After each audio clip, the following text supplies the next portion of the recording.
ahead as vice chair, and just until the chair gets here, is to call the meeting to order for the Regional School District Number 8 Board of Education. Special meeting agenda on the budget for Monday, January 29, 2018. I'm going to begin with a roll call starting to my left, please. Karen DiCarletto, Board Clerk. Jane Neal, Business Manager. Pat Law, Superintendent of Schools, Region 8. Tom Tremont, Hebron. Danny Holtzclaw, Andover. David Gustanian, Andover. Sue Rapley, Marlborough. Rob Shottle, Hebron. Judy Benson, I'm sorry. Amy DiMatteo, sorry. Jean Wilson, Marlborough. Judy Benson, Clerk, Marlborough. If we could all stand for the Pledge of Allegiance. The flag is up to the left. I pledge allegiance to the flag of the United States of America and to the republic for which it stands, one nation, under God, indivisible, with liberty and justice for all. Thank you, and I will pass the agenda.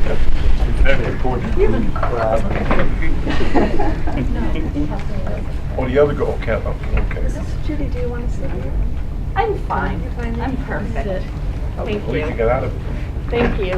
Good evening, everyone. Are there any public comments this evening? If there are public comments, please state your name and the town you're from.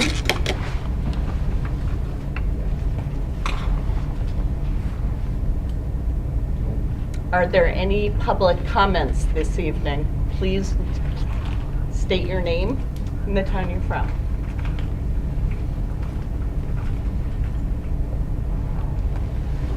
Okay, very good. Then we will go to this number 4, the superintendent's report, discussion and possible action regarding the HGH contract.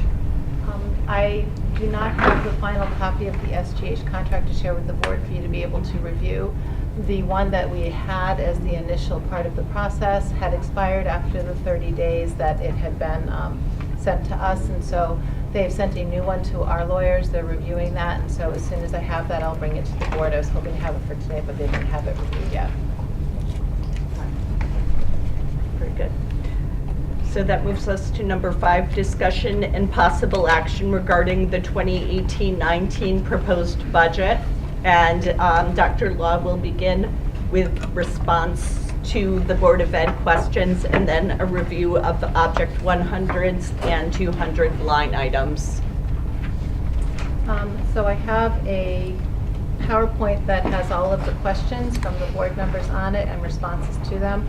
There's also the copy of what you have in front of you. I tried to organize them by topic, so we'll go through them and we'll start there. So the first set of questions, there was one at the board meeting actually on the 22nd around strategies of budgeting to deal with the uncertainty of the state funding. And where's the revenue reflected in the budget? Now, it is shown on pages 36 and 37, but we didn't see that anywhere as far as the anticipated revenues. So, correct. So just some informational on the right-hand side, and then I have another piece of paper handed out to you. So in the budget book, the actual operating budget amount that we are looking for this year to run the budget, to run the district during the 18-19 school year is $30,121,905. In 17-18, the operating cost of $29,429,531. So that is an increase from last year, or this current year to next year, what we're anticipating is 2.35, and that was on that last page of the budget book. In 17-18, the budget referendum amount was $28,524,232, which was the $29,429,531 that we knew we had in expenses to run the district, minus the $905,299, which was anticipated revenues. And those anticipated revenues included excess costs. In the past, we've reduced the budget total by the amount of the projected revenue, which included excess costs. So, in reviewing,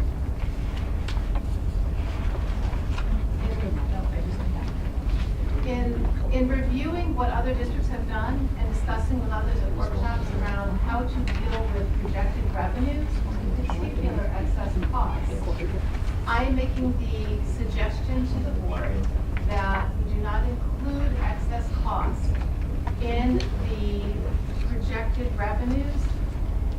like other districts that are in our DIRG and that also do receive excess costs like Region 4, Region 7, and Region 19, looking at all of their budgets, they do not include that, they include it as a 0.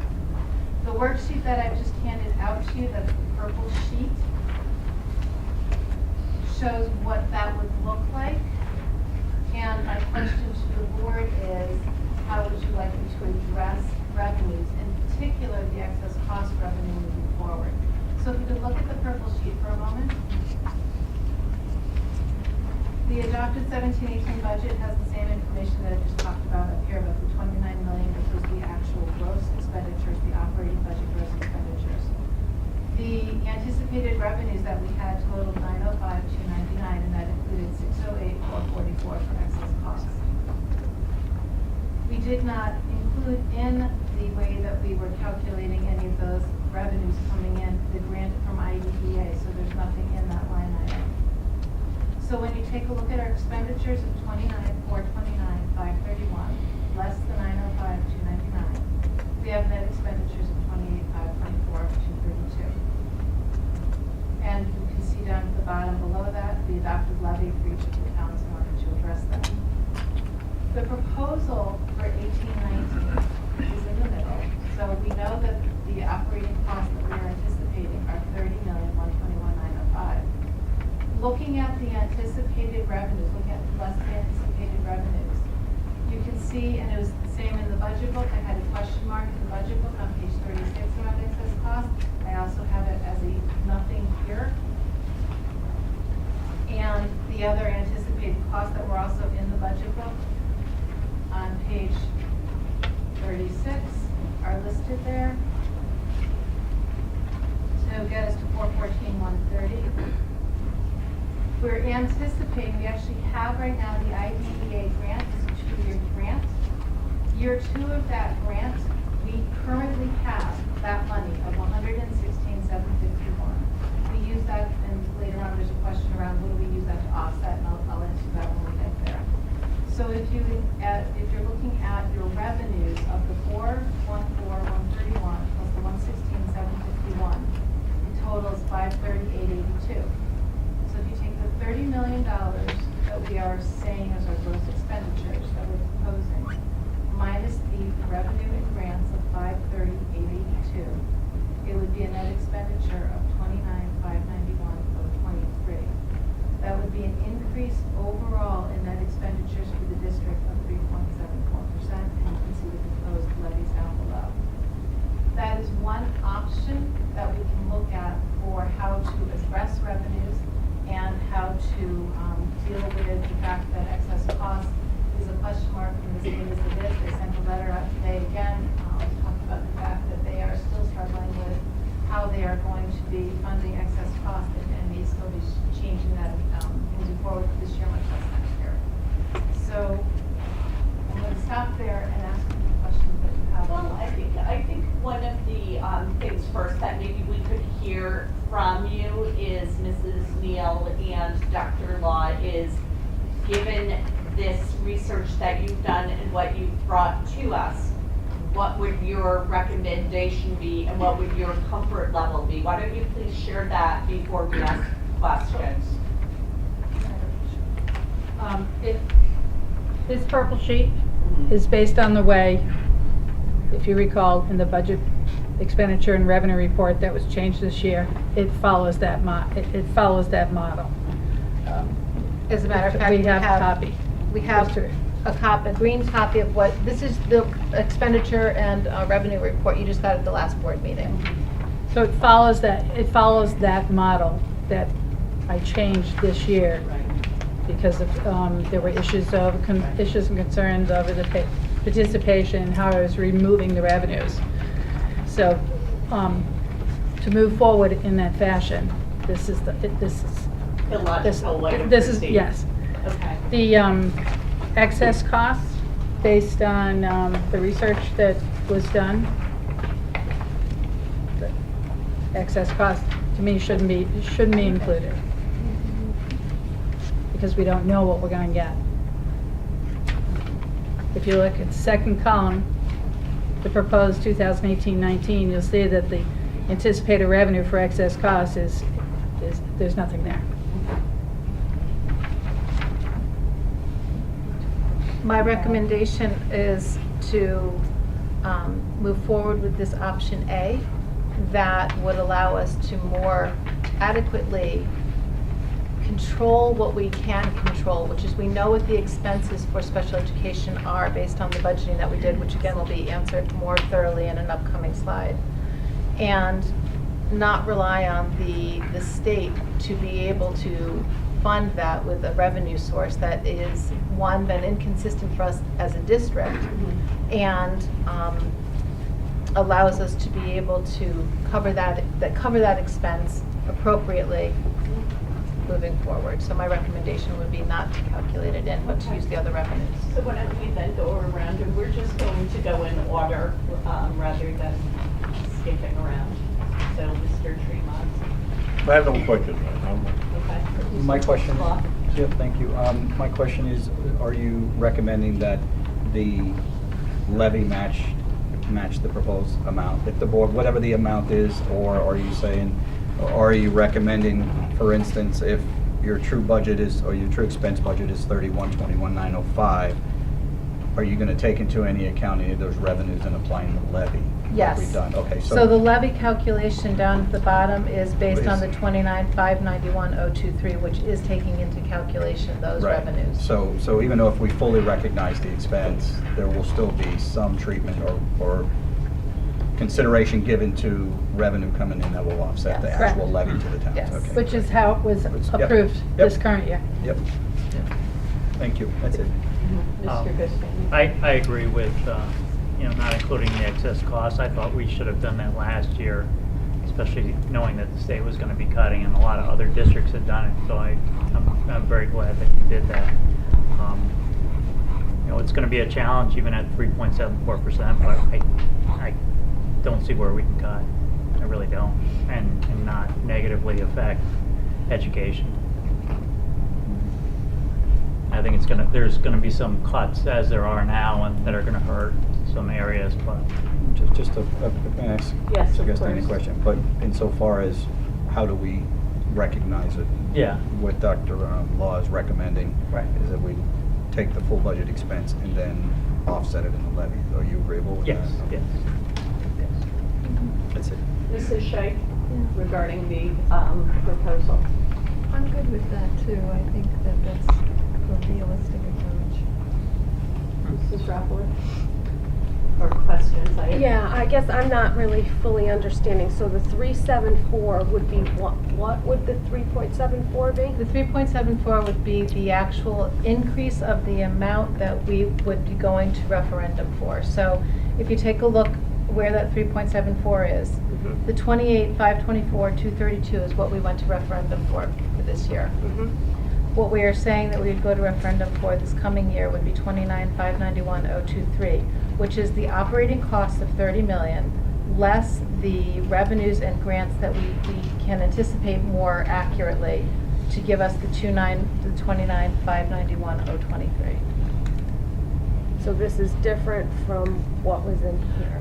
What was in the book was just talking about operating costs, Okay. and just what the operating costs were, and that's what I explained up at the very first paragraph as well in there. Just looking at the increase in operating costs, not having made a decision around how we're going to account for revenue. And also in Dr. Law's budget document, that last page showed the capital improvement budget. That's still there. We're just not, I suggested to her, let's pull it out and let's talk about the operating budget. I think it was So the 300, I think it was 300,000. 307. That you would have to add that to the 3 Yes. points. Well, if we and wanted to do that. it's a separate referendum anyhow. They voted separately on that, correct? Yes, I understand. Last year, Yes, it last was a year. separate referendum. So in essence, this page would change. Right, it will. What change. number is that? What page is that? The last page, page 50. Yes. Yep. Okay, I understand now. I don't have any The only comments. reason, we presented it this way is because the question's around the revenues. It really doesn't have anything to do with the capital improvement budget, so that's why we're only talking about the operating. Mr. Shaw? No questions. My question is if we do get excess costs, what happens then? Like we're anticipating 608,000 for this year. I know it might be less. But are we to compensate the towns? What is the plan for when excess costs comes through? I can try to answer that. I think if we get those funds, either the money goes back to the 3 towns. I believe many years ago, it got reappropriated back to the Right. towns, so Right. that's probably what could happen. I hate to say in 2018-19, if there's, something happens and you have a deficit again, it could go towards that.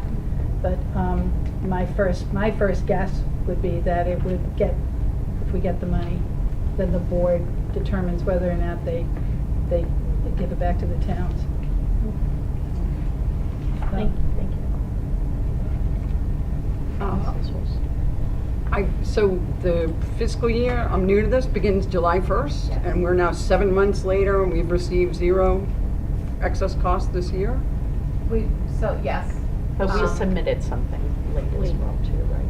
We did, well, it actually made the deadline, but our pull of the data for excess cost was not a full pull, so all of the data didn't go. So what we will receive for the first, what it looks like we'll receive for the first installment of excess cost will be a reduced amount based on the fact that the data didn't pull fully. But the state literally sent a letter today talking about how they're calculating excess costs. I can share it with the board, but there is some concern for the rest of this year around what has come in from towns for excess cost calculations, what the state is having available to appropriate, and the percentage that the state will be able to give the towns based on excess cost. So they're actually already talking about reducing the percentage amount that they're going to give back to towns for this year as it is. So we don't know yet what we're going to receive. And just from a pragmatic standpoint, it would seem to me that you would not want to include it in your budget because it's not really there. I think we have to look at, and starting with this year, because I put the revenues back into the budget as it grows, you have to keep in mind, we're talking expenditures, we're talking revenues. It's no longer here's your budget and spend it, like in a non-regional district, where the town council just appropriates money to you and you spend that money. This model then just shows what are our expenditures and what are our revenues. Okay, so I have a few questions. I'm sorry. Yes. Okay, so this purple sheet, regions 4, 7, and 17 are doing Yes. similar? Okay. And it also aligns, Mrs. Neal, with requests from the Board of Ed and the Board Finance Committee best this purple sheet of... Are you talking about the meeting we had last September, the first finance meeting? Is that what you're I'm asking? talking about the subcommittee meeting. In September, the finance committee approved this document the way. Yep. Yeah. So, okay. That was the recommendation. Okay. So then that being said, so a dollar amount or a percent isn't factored for the whole thing, obviously, because we haven't approved it, but this way of accounting for things, I think, is clearer. But what I think we should really do is make sure that we are communicating this very clearly to the townspeople and the communities so they understand the why and what this is. And I will do that. My plan was, once I got feedback from the board tonight, to, in the budget book, include this, update the front letter in the book so that it brings more clarity to that, and repost it as an updated budget book, at least at this point where we are based on a conversation from tonight. I think that's helpful, so that way, both people reading it themselves as well as anybody asking it can easily be pointed out, and I think it will just be clearer, so thank you. And I think as we've done this, this has become more clear. I actually, last year, when the budget went to referendum, it showed that way, it actually detailed that way, but I think it might have been a little bit more confusing because we were moving from that, add the participation fees and add all the revenues. So we were kind of in the kind of caught in the weeds there. But they've actually seen this, but in a little bit different format. I think this format, it's getting cleaner as we've moved forward. Thank you. Yep. The next set of questions were about, again, continued special education outplacement costs and how are we budgeting for, in particular, that. And so what I've talked about in this year's budget is that when we were creating our line item budgets, in particular in relation to tuition, transportation, and services for students that are outplaced, we projected a 3% increase in the cost for special education, as well as there's an assumption of increase in service needs for 3 unanticipated students that are not in currently this year, but we have planned for 3 unanticipated students. There are 2 students in line item 561 that a total of $12,000, and 1 student in line item 563, 838 that are planned as unanticipated student costs for outplacement for next year. So we've taken a look at talking to the either transportation or services or outplacements and saying, what do you anticipate your increase to be? And they've said approximately 3% overall, so that's the number we used. And then we also said we know that we've had an increase in students each year. So right now we've anticipated 3 at 2 of the different facilities that we commonly are using, and we've put those in the budget as well. Again, that the excess cost is too unpredictable, so we're not putting that in the budget at this point. And just a little note, a historical note around ECS, that in 1995 when the state changed the ECS formula to include special education grant, there was a special education grant, the state took the special education grant away in 1995. And when they did that, they recalculated that 22% of ECS was carved out for special education funding. So there's just a little note about ECS funding, but which is different from access costs. So that is what the plan has been for planning ahead for our outplacement special education student costs and how the budget has been put together. There are questions on this slide. If we can, I just really prefer to go sequentially, starting with Mr. Tremont, if there are any questions. I do have one question, and it don't especially pertain to one certain, the whole budget. I was, if we don't get any money, or receive any money, I should put it that way, from the state, let's say this year, and even next year, if we don't get a dime, do any of these numbers change? Well, this year, if we don't get any excess cost, that will be an issue because if you take a look at the purple sheet you just had, we're anticipating 608,444. The Right. budget projections that you've been getting from Jane recently, we've actually reduced it to the 443, 446. So that would impact this year. Next year, what we're looking at in the revenue, if you're looking at all of this, if we remove the state excess cost grant, we already have year 2 of the IDEA. These other grants are not, none of this other revenue is state generated. So we're in a much better place next year. Should the Is that state, right? Then next year? should No, the state. The only reason I asked, there was a good article in the Current about the Hartford schools. And granted, we're not Hartford, but the point being, Hartford is one of the special towns for the state. Right. They sold tobacco. And even Hartford's in a turmoil. They're closing schools, they're combining schools, and they don't even know which way to go. And they got the state, on their side, so to speak, and their funding. And you kind of wonder about it because they're even in a turmoil. So, and us out here in the suburbs, which they did mention, we're almost like, forget it, cannon fire in a way. Don't get me wrong, but it's unfortunate we can't depend on the state. I'm serious. You know, and when you see what they're doing to their inner cities, and they're supposed to be helping them, and they don't even know what to do, so. Right. I think that's why we've put the proposal forward, I think, to try to safeguard for that as much Yeah, as we can. and what, I'm not knocking the states, no, I just, you know, they've made, not just us, a lot of towns, they made a budget more like a wish list, in a way, really. It's a shame what's happened, but I was just curious how much, because I don't really count on the state giving us any money.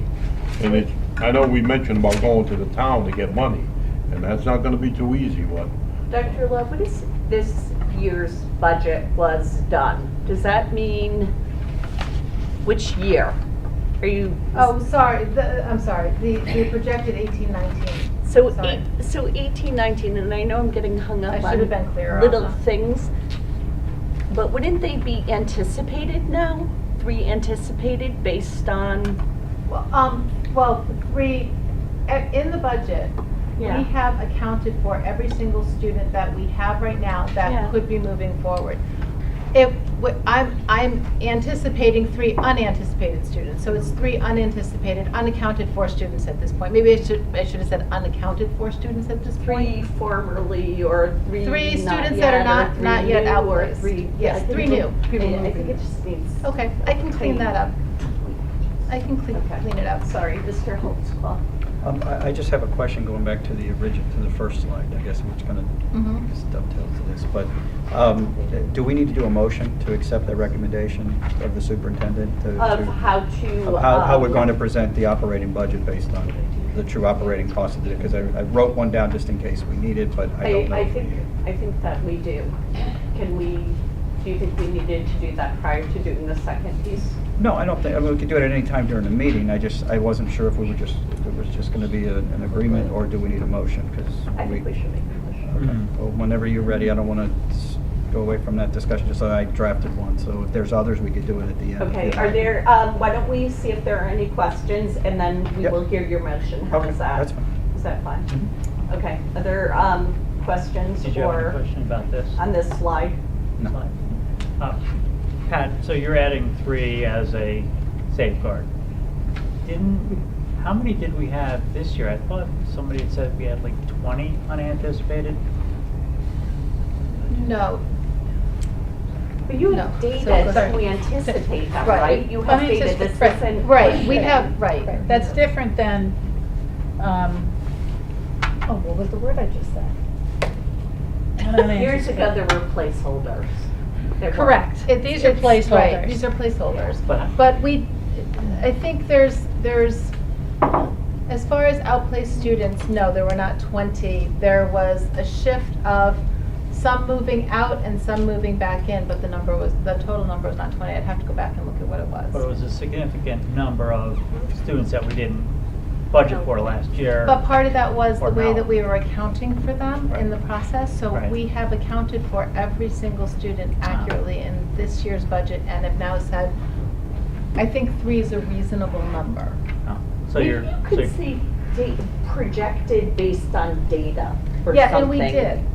But part You of know? what I had to look at as far as the projected data was, in looking back at the data, there were holes Yeah. in the process. So the data was only so accurate as far as how many occurred each year, as far as outplacement goes. That 18 to 21 And- piece we missed. And it shifts that somebody, depending on what data you're looking at, somebody could have been outplaced from September to January, but back in January, and if the data didn't capture that they were out for a certain amount of time, but now back, it's a very fluid process, so we're trying to gather a better way of gathering that data so we can look at it.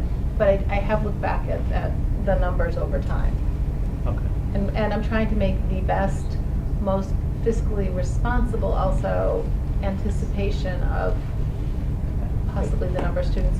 We're also looking at building our own school avoidance program, which hopefully will help to reduce the numbers that we'd have to go out as well. So since we weren't really counting those, we don't have any way of really judging. I think it's hard to say clearly that it was this many this year, this many this year, this many this year, and if I just add them all up and divide by 3, I've got a good average. Right. Okay. But we'll be tracking that from this place Yes. forward, so never can tell. Okay. I'm fine. I'm good. Just my opinion, three's too low, and that's just my opinion. I didn't hear that. Three's too low. Three. Okay. No questions? That's why I asked how many we had this year. Sorry, Mr. Mario. So my initial thought is just that it's been very unpopular to have placeholders in the budget. So I'm a little concerned about what perception is about that, but I also understand that and recognize that we were in a bit of a problem this year, and this is to kind of plan for that. So I get it. I just I'm thinking that we're going to have to do a lot of work with the communities in order to have them feel comfortable with the fact that we've got placeholders in the budget. And I can tell you that the one at 53,838 is a better than average shot of happening based on where things have been. The student is not outplaced right now, but it's something that has more than likely chance of possibly happening. Okay, thank you. On the data collection side, did you look into how other schools are doing data collection around figuring out and anticipating and projecting on this? We're starting to talk with other districts. We did have somebody come in, a consultant come in and talk with us a little bit about processes and give us some guidelines and advice and feedback about that. Part of the plan for just moving forward for next year with the special education department is to go deeper into a lot of the data collection processes and how are we better tracking our numbers. So we've done some. So, I want to make sure I'm understanding this. So, the 2018-19 budget was created with a 3% increase in the area of special ed. And then the increase in service needs of 3 students. Is that based on looking or talking to MES or Andover Elementary or Hebronell or some other? Because I think for us to have credibility and to be trustworthy, it should be based on what we have today, and then we have those hopefully conversations if things change. I mean, having some open number, it just confuses me anyway. I think that I think we have to budget for who we have, and yes, we can have students move in, but we can have students move out. Right. So it seems like getting a very good handle on, and perhaps this is being done, how many kids are continuing on until 21, until how many students outplacements, or the conversations, how many students are coming up. And I would even look further, 6th grade, 5th grade, 4th grade, and just trying to build some projections based on data. And then yes, clearly things can change, but I think past years, I don't know how that makes sense exactly when you're talking with unique kids and everything. I mean, if you're looking at percent of special ed kids, I suppose, those numbers stay pretty much of a population. So we have looked at and we know what to anticipate for special education currently right now from the 3 elementary schools. We did look at our sheets, and anyone who's aging out, they've been taken out of the equation. We are, if there's students that we have the possibility, we know that there's another student that's finishing their program and isn't continuing on.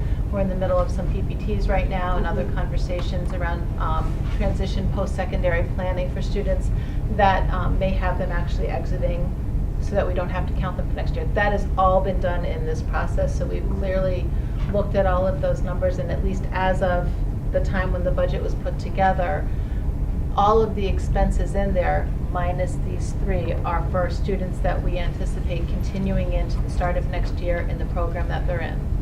and accounting for the 6th grade students coming up that we know of at this point. So the So if you have them, I guess I'm getting really hung up on words. If we have them, they're anticipated, aren't they? We Yeah. anticipate having them. I know what to anticipate right now. What I don't know is that student A in 10th grade is struggling, we go through the whole intervention process Yeah. next year, and the result is an outplacement. I don't know that that's gonna happen or not. No, I fully So understand that. It's those three, it's saying, I think, But isn't it 3 anticipated? I can change the word.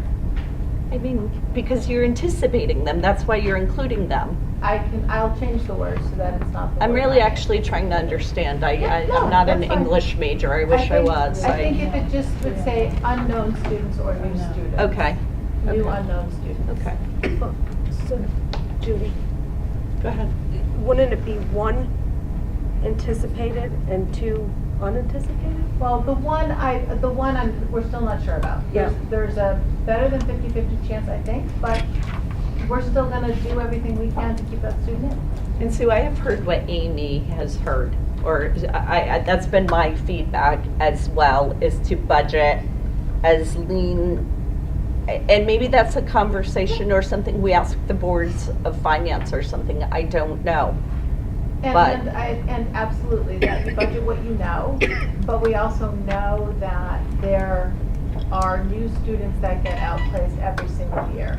So, looking at the fact that we've had bubble years and bubble times when there's been a lot, this was an attempt at looking at doing a small amount of setting aside places for students. And we can continue to take a look at that. These are certainly things that are flexible within the budget around I guess I just changing. believe, though, if we don't know that we're having 53 plus 53 and 12. 24, that equals programs, that equals a teaching position. I just don't feel That's fine. okay with it. That's why I'm bringing it Yeah. up as part of this conversation.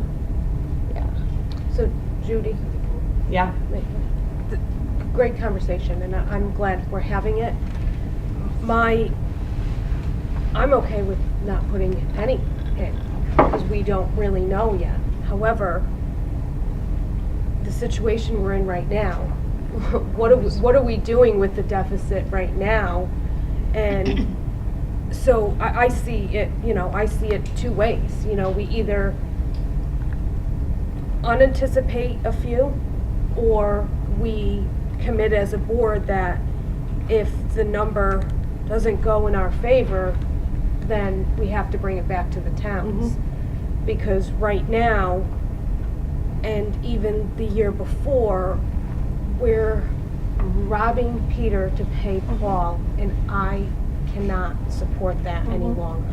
So either way, it doesn't really matter, but I think as a board, we should determine, okay, we don't want to have any unanticipated in there, but then we need to agree that, okay, if there is a deficit again, that we go back to the towns and we don't take it from our standard education to pay for special education. Well, I thank you. I think we're probably saying the same thing.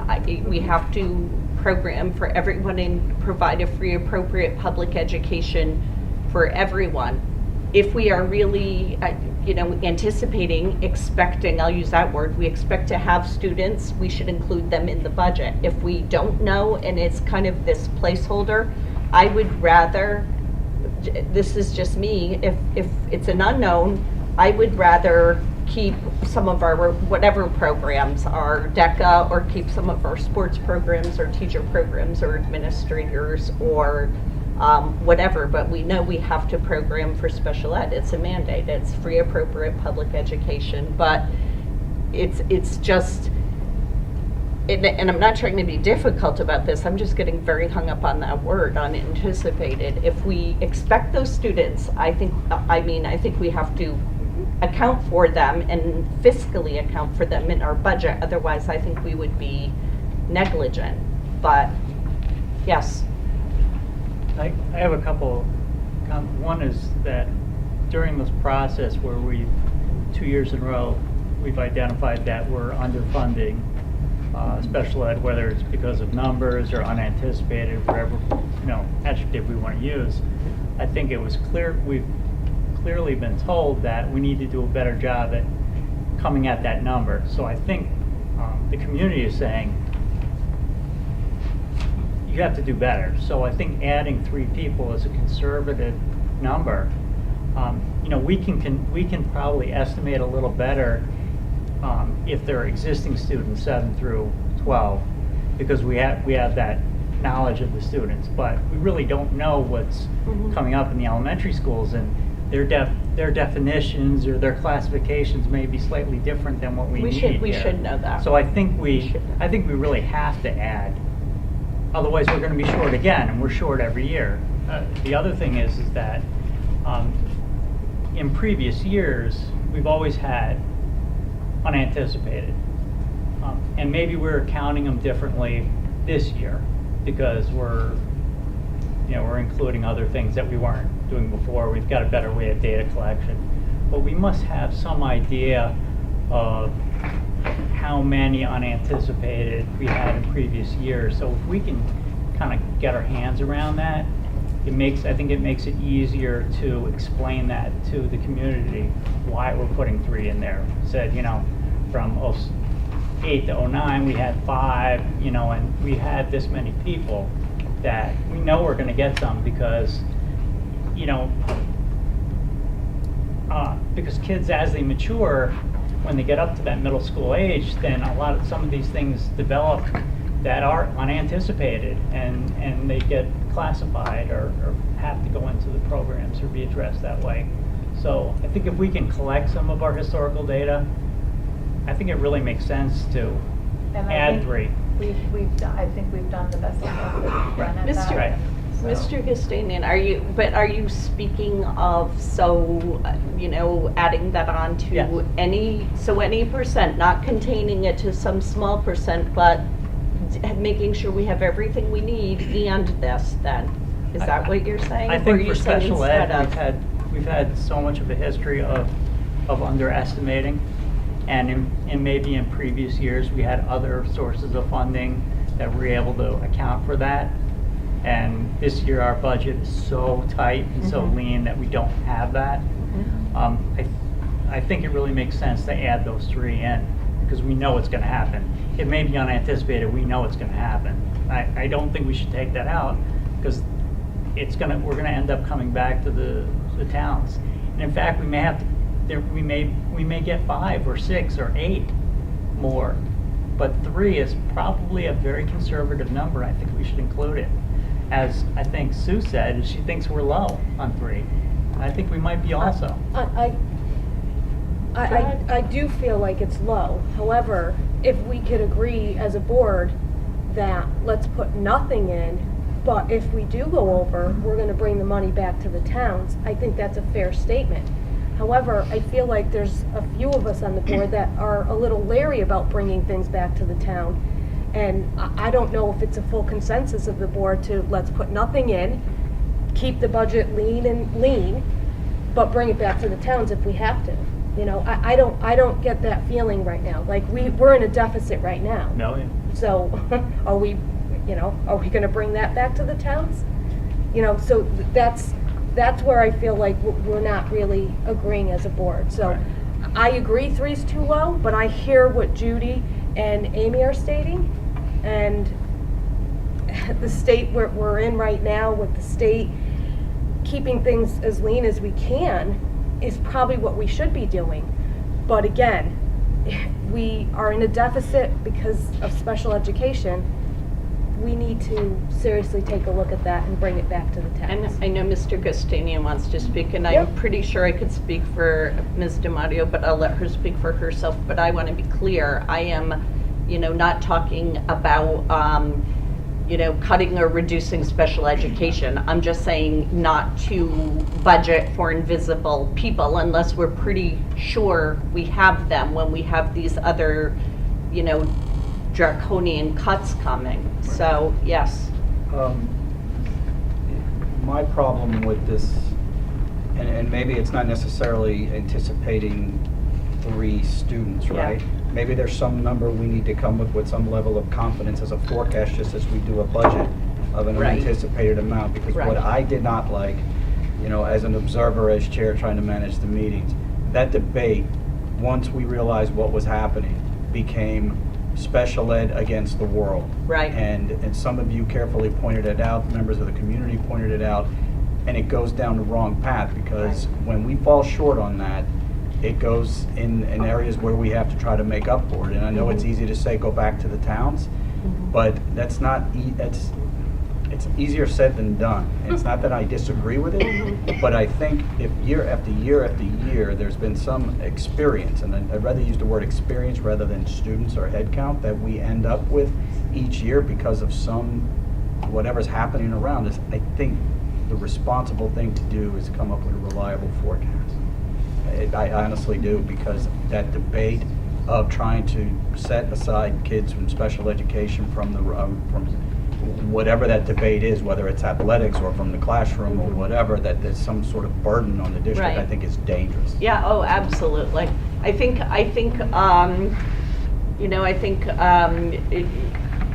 this is whatever, the courageous conversation. I think everybody it really cares deeply about special education, wants to have it, and is afraid of that, of having it misconstrued in some way. So, or many people I've spoken with, so thank you for pointing that out. Did you have your hand up, Mrs. Yeah, I Shea? agree with Danny and Dave. I think that we have to put in this measure. I served on a board at one point in this town where all of a sudden we had 2 students who comprised about almost $250,000 worth of budget leave for various reasons. Right, One right, aged out right. and one moved. So what are you going to do? You're going to go back and give the money back to the towns? I mean, you start with this little game, a numbers game. I think that we should keep the 3 students in. If that's, maybe do a little more data research and I can bring more verify it, data. that make I can people bring more feel more data. comfortable about it. And then also when we market it to the public and explain it to the public at large, explain, this is a range that, that we're working within for numbers. And when I look at these numbers too, and I consider the entire budget, it's not that great a percentage. Can we call them maybe forecasted students or predicted students or something, and as evidenced by, and share why we're Right. pretty sure? Because I think, if we really think we're going to have them, I think they're anticipated. I do. I think we're anticipating them. I will rephrase that and reframe it and bring you back data. Okay. I promise. If I could add, what happened on a lot of this with not appropriating enough money for certain things, if people remember here, Bob Shabitsky, before Pat was here, came up with, he wanted some little extra money for something, and people looked at it and whatnot, and the first thing that came up was the word slush fund, okay? And people said, what are you talking about? That's what started circulating. So when you put more money into one program that you really need, that's what people start thinking, all right? They're gonna say, what do you put all that money there for? What are you gonna do with that money? I'm serious. And No, I know. that's why Bob started to back off, and that's why we started getting less money putting in to different funds. He didn't want, his thank you. feathers got ruffled, and I couldn't blame him. He didn't want to hear that word Yeah, again. no, thank you. That's a fair reminder back to because we're lucky to have several people in the public, and some people even watch this, but for communicating clearly and the whys of things, and how that we support the numbers we have. I think most community members, if it's supported as evidenced by, based on, would feel more comfortable. Thank you. That's very true. When I joined the board, that was the case. Yes, And I Mr. would just like to add to Mr. Tremont's comments that slush fund comment was because there was a $500 initial amount offered to create a capital non-recurring account for the district, and that was sent back as a slush fund, so. And the way we've reacted to those deficits last year and this year is to have budget freezes. And several people who aren't here today have opposed that also. Last year, we did a budget freeze, I think as of January, and this year, we had a budget freeze day one. So these are things that, supplies, conferences, training for teachers, and supplies where teachers are bringing in their own supplies, they're paying for things themselves. So, it is cutting into the classroom. So, Well, I guess that was my question. I'm never clear enough, but are we taking that 53 plus 24 and minusing that out somewhere else? So minusing that out of supplies or something? Or are we just going to say, okay, we're going to have this plus the necessary supplies and all of those kinds of things? And I agree, I don't want it to be anything pitted against anything. I do not. I think that is one of the very last things any of us would want. But my understanding is that's just additional costs for the program, right? It's budgeted in the line items that we have. It's not in lieu of something else. It's just budgeted appropriately. But there are other cuts in the later in the But I budget. think- It's I think the cuts that have been made in the budget are appropriate cuts for other reasons, and we'll be talking about those Okay. as we move forward. Because there were several comments in the early meetings this year where, hey, we're under again. We need to do a better job at figuring out what our true costs will be. Mhm. So I think this is the effort to try to do that. okay. Yes, next. I recall too that even before we found we're going to have a deficit in special ed, we knew that we were going to have a problem with the state budget. And actually, it was in August, at the August 28th meeting, that we said we were going to be starting our austerity program or whatever. And then toward the end of September at our next meeting, that was when, we saw also we had a problem with the special ed. So it's not just one factor. And I think that part of the perception on the part of some people, that have a problem with zeroing in on special ed is because they only mention that and they don't mention the other things. And there are other things. And I think the state has placed us in such a bind, in such a box, and squeezed us in, that now people are trying to look for scapegoats. And that's the wrong thing to do. They've cut busing and transportation costs off. Yes, our school over the year. buses for Yeah. everybody, for all the kids, Yeah. totally cut out. Well, I mean, I can, everybody can speak for themselves, but this is a slide about, right now, people we don't know exist, so I don't think that's really, I know that is not zeroing in on something, that is having a conversation about students who may or may not be here, and I just want data and evidence that they're going to be here, because there are other cuts later in the budget with administration and teachers and other things. So, it's a fair question, and I stand by that. So, anybody else as we go down the table? Okay. Do you want to go on? Make the motion, the other motion, before we go to the next I slide? can, I'm or prepared to make the what- original motion. Go ahead. Okay. I'd like to make a motion to accept, put my glasses on, the superintendent's recommendation to adopt and report the board's proposed budget in a format that is based on the projected operating costs of the district. I'll Is there a second that. second? Okay. All those in favor, or discussion, sorry. So we're voting on option A. Format. Format. The Yeah. format. Format, Yes. yes. Yes.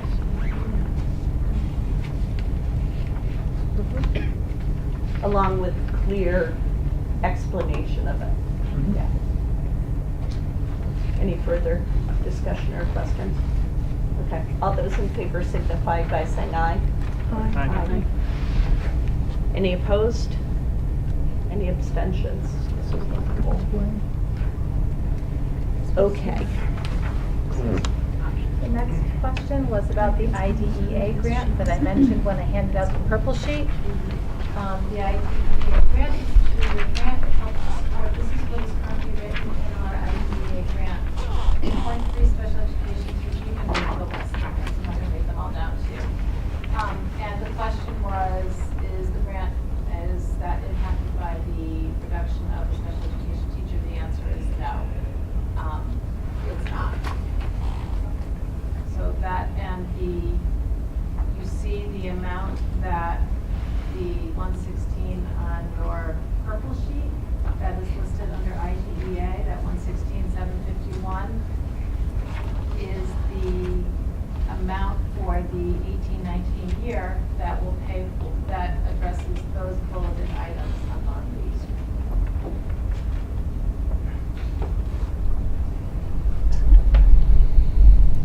Okay. Going around the table, starting once again with Mr. Tremont. Are there any questions, comments, concerns about this slide? No, I'm Yes. all set. Dave? No. I'm okay. Oh, I'm good. No question. I have a clarification, again, I'm new to this. So the grant supports things on the right that already exist? Yes, those already So it's a exist. revenue for them, okay. And so it's 0.3 of a couple of things. So a third roughly, tiny bit under a third. And then part of a transition specialist, what is that transition about a specialist, third? Or I would have, know that salary? That's okay if you don't have the I don't specifics. have the exact amount. No?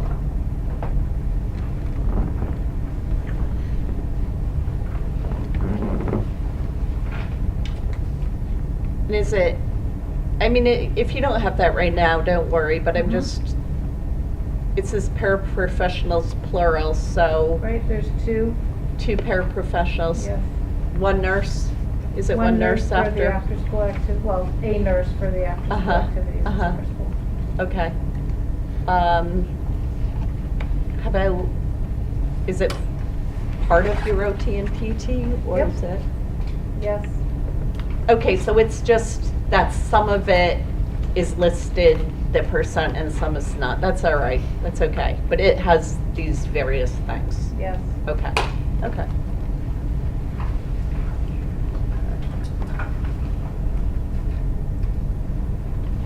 Okay. Yeah. So I think we can go. Okay. Yes. The next, I know this is kind of small, you have copies in front of you. The next 1, 2, 3, 4 slides, 5 slides, 6 slides, all in different ways talk about different parts of the new position for the pupil personnel supervisor / middle school assistant principal. So there's a variety of questions and there's a variety of bits of backup data that I'm using for the recommendations. So the question was around the new structure and how will it work and impact student services, explain the middle school principal taking on increased responsibilities, Mr. Honey, enrollment a factor. These were several different people asked different questions about it, so I tried to group them all in there. So just to clarify, this position, the pupil personnel services supervisor / assistant principal, is a new position. It means that we would eliminate the current assistant principal at the middle school, and we would post for a new position that has the expectations that this person will have the background and ability to be able to deal with special education, PPTs, has a background in 504s and guidance, and as a administrative certification. Primarily the special education part of this person will still be housed in the middle school in the assistant principal's office. They're still an administrator housed there. They will deal with things 7-12 in the district, but that is where they will be because that is their primary place where they would be dealing with students and families. at the, of the middle school.